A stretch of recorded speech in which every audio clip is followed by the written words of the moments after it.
কৃষক কৃষি তার উন্নয়ন সব নিয়ে আমাদের এই আয়োজন বাংলার কৃষি বাংলার কৃষি বাংলার কৃষি ফলবে ফসল ভরবে গোলা আরো বেশি বেশি বাংলার কৃষি বাংলার কৃষি বাংলার কৃষি বাংলার কৃষি বাংলার কৃষি।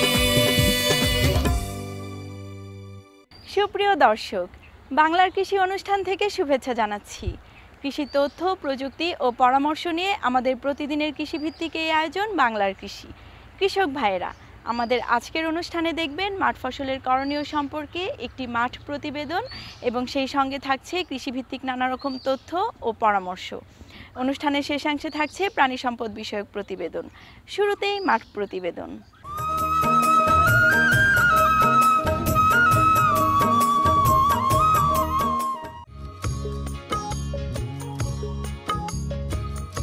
মৌসুমীর প্রধান সবজি ফসলের একটি হচ্ছে সিম। বিভিন্ন ধরনের সিম যেমন ইপসা 1, 3, এছাড়াও রয়েছে অনেক স্থানীয় জাত।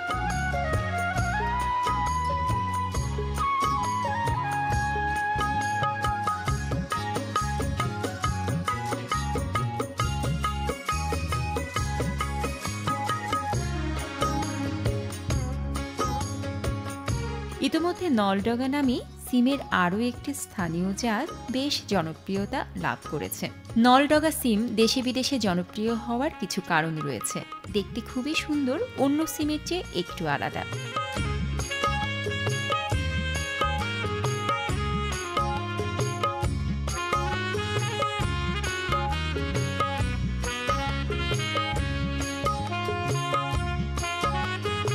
এই সিম 8 থেকে 10 ইঞ্চি পর্যন্ত লম্বা, একটু হালকা চ্যাপ্টা এবং সিমের বীজই ছোট আকারের হয়ে থাকে।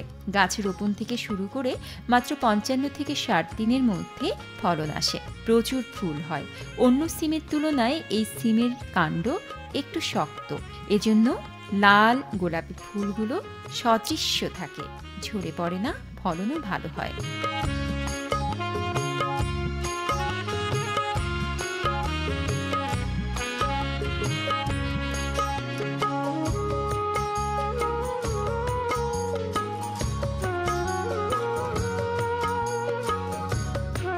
ঠিকমতো পরিচর্যা পেলে হেক্টর প্রতি 20 থেকে 22 টন ফলন পাওয়া যায়। মাঝে মধ্যে সেচ দিতে হয় এবং পরিচর্যা করতে হয়। এই সিমের চাষাবাদ অন্য সিমের মতোই, তবে যেহেতু এই সিম রপ্তানিযোগ্য সেহেতু এই সিম গাছে কোনো কীটনাশক ব্যবহার করা হয় না, একমাত্র গোবর সার ব্যবহার করা যায়। নলডগা সিম দুবাই, মালয়েশিয়া ও ইউরোপের অনেক দেশে বর্তমানে রপ্তানি করা হচ্ছে। সবজি উৎপাদনে বিশ্বে বাংলাদেশ বর্তমানে তৃতীয়। এই অবস্থান থেকে উত্তরণের পথ হচ্ছে রপ্তানিযোগ্য শাখা সবজি বেশি করে উৎপাদন করে প্রচুর বৈদেশিক মুদ্রা অর্জন করা। আর এভাবেই আমরা নলডাঙ্গা সিমের চাষাবাদ করে কৃষিক্ষেত্রে দেশে বিদেশে নতুন মাত্রা যোগ করতে পারব।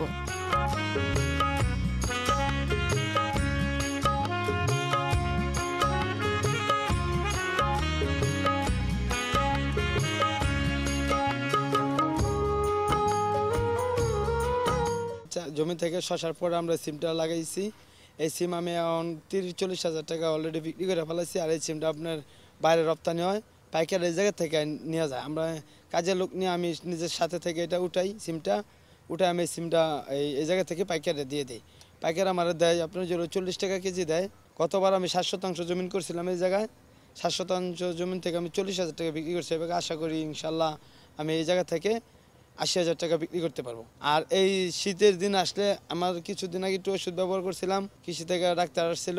এখন যে হলো শীত সিজন পড়ছে, এখন আর ওষুধ তেমন একটা লাগবে না। ওই কম খরচে আমরা এটা লাভবান হই, মানে আমাদের খরচ কম কিন্তু আমরা এই সিমটা লাভবান বেশি হই। এবং গোড়া থেকে শুরু করে প্রচুর পরিমাণ ফুল আসে, এই ফুল থেকে সিম বার হয়, এই সিমটা আমরা বিক্রি করি। এই সিজনে 2 বার পানি লইতে হয়, পানি লওয়ার পরে সিমের ওজন বাড়তে হয়। আর আপনার সিমটা অনেক টস করে, আর সিমটা খুব সুন্দর হয়।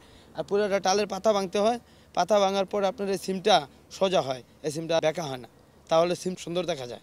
এই সিমটার বীজ আনছি আমি যে হলো ময়মনসিংহ থেকে। একটা লোক দিয়ে আনায় তারপর আমি আবাদ করছি। আমার থেকে আমাদের এলাকার লোকজন এই সিমের বিচি নিয়ে সবাই এখন আবাদ করতেছে, এই সিমটা সবাই লাগাইতেছে এবং লাগানোর তারপর পর উৎপাদন বেশি হচ্ছে আর আপনার সেলও বেশি হচ্ছে। সারি ধরে আমরা এই সিমটা উঠাই, মানে আমরা এটাকে আমরা পায়ের বলি, মানে এক নাম্বার পায়ের, 2 নাম্বার পায়ের, যে একটা পায়ের, এই যে 2টা পায়ের, এটা একটা পায়ের, এই একটা পায়ের উঠাই যাবো, এই একটা পায়ের উঠাই সিম গেলে তারপর আপনার যেগুলো আবার পরের পায়ের থেকে ধরবো, তারপরের পায়ের থেকে ধরবো, মানে এটা একটা সিরিয়াল আছে। আর না হলে তো ধরেন যেগুলো আঁকা বাঁকা হয়ে চলে যাবে, একখানটা থাকবে, এক বান্দা এই উঠানো হবে, তারপর ওই সিমটা বেশি বাড়তি হয়ে যাবে, পাইকে যাবে, ওই সিমটা আর কোনো কাজে লাগবে না। বীজের জন্য এক্সট্রা করে একটা পায়ে রেখে দিই, এটা হাতও দিই না। এই জায়গায় কৃষি এই অফিস থেকে লোক আসে, তারা আমাদের পরামর্শ দেয়, তাদের পরামর্শ মতনও করি। আর তারপর যে ওনারা বলে কোন টাইমে কোনটা লাগবে, সার কতটুকু প্রয়োজন, এই ওষুধ কতটুকু প্রয়োজন, কোন টাইমে পানি দিতে হবে, সব আমাদের বলে যায়। আমরা ওনাদের পরামর্শ মতনও কাজ করি, ভালো ফলন পাই। বাংলার কৃষি, বাংলার কৃষি, বাংলার কৃষি। শুধু দর্শক দেখছিলেন প্রতিদিনের কৃষিভিত্তিক অনুষ্ঠান বাংলার কৃষি। আপনাদের এই সময়ের করণীয় সম্পর্কে জানাতেই আমাদের এই আয়োজন বাংলার কৃষি। সঙ্গেই থাকুন। এখন দেখবেন প্রাণী সম্পদ বিষয়ক একটি প্রতিবেদন।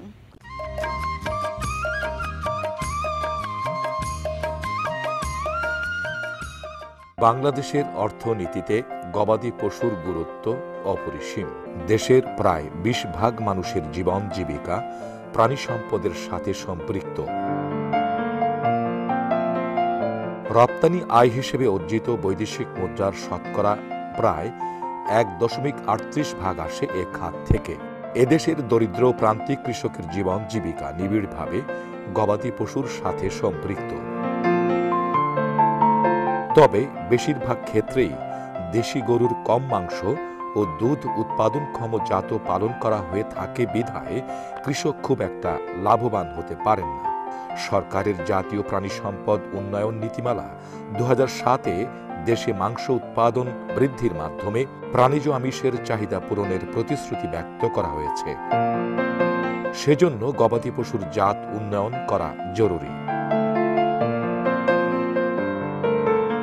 সে প্রেক্ষিতে প্রাণী সম্পদ অধিদপ্তর অন্যান্য সেবার পাশাপাশি গবাদি পশুর কৌলিক জাত উন্নয়নে দেশব্যাপী কৃত্রিম প্রজনন কার্যক্রম শুরু করে।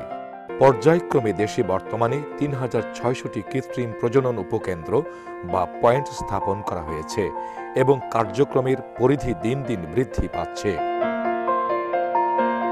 এ কার্যক্রমের আওতায় গত 2007-08 সালে সিমেনের উৎপাদন ছিল 20 লক্ষ ডোজ, যা বৃদ্ধি পেয়ে 2013-14 অর্থ বছরে হয়েছে 29 লক্ষ ডোজ, অর্থাৎ বৃদ্ধির হার 48.14% এবং গত 2007-08 অর্থ বছরে যেখানে 18.1 লক্ষ গাভীকে কৃত্রিম প্রজনন সেবা দেওয়া হয়েছিল, সেখানে 2013-14 অর্থ বছরে দেওয়া হয়েছে 30 লক্ষ গাভীকে। কৃত্রিম প্রজনন উপকেন্দ্রগুলোতে কাজ করার জন্য সাম্প্রতিক বছরগুলোতে মোট 1930 জন কৃত্রিম প্রজনন স্বেচ্ছাসেবী প্রস্তুত করা হয়েছে। এ কার্যক্রম পরিচালিত হওয়ায় দেশের অনেক গাভীকেই কৃত্রিম প্রজনন করানো সম্ভব হচ্ছে। এতে ক্রমান্বয়ে দেশে গবাদি পশুর জাতের উন্নয়ন ঘটছে। কৃত্রিম প্রজনন উপকেন্দ্র বা পয়েন্টে কৃত্রিম প্রজনন স্বেচ্ছাসেবীগণ অবস্থান করেন। তারা কারো গাভী গরম হলে তৎক্ষণাৎ সেখানে গিয়ে বা কেন্দ্রে গাভী আনয়ন করা হলে উন্নত মানের ষাঁড় হতে সংরক্ষিত বীজ দিয়ে ওইসব গাভীর কৃত্রিম প্রজনন করিয়ে দেন।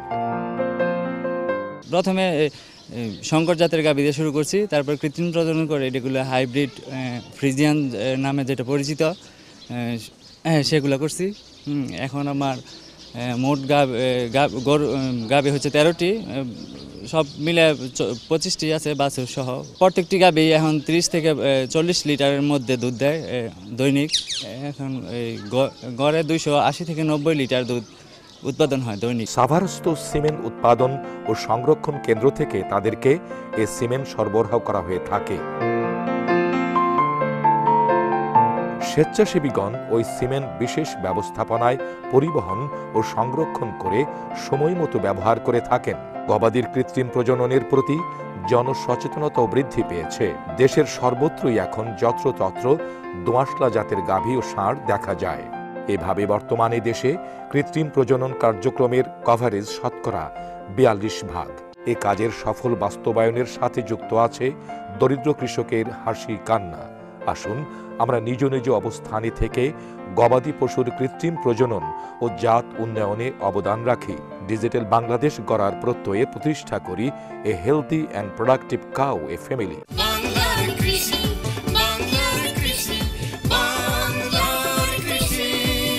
সুপ্রিয় দর্শক, দেখছিলেন প্রাণী সম্পদ বিষয়ক প্রতিবেদন। সেই সঙ্গে শেষ করছি আমাদের আজকের বাংলার কৃষি। বাংলার কৃষি আগামীকাল একই সময়ে প্রচারিত হবে।